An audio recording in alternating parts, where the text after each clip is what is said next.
Уй торпоқ, малдың бары жүктөнүп кетип, 850 миң сеңди бербей кеттің сен.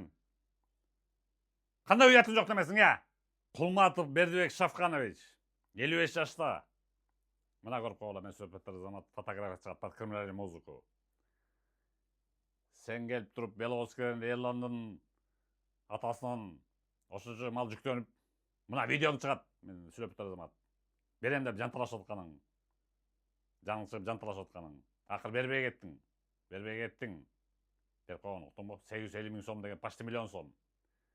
Аннайын, роудыға түшіпсің, да бірдем олыпсың айтыр, ошо менеле камалып сумалып отыр, бол бойлы көкпеттерін бербей кеттің.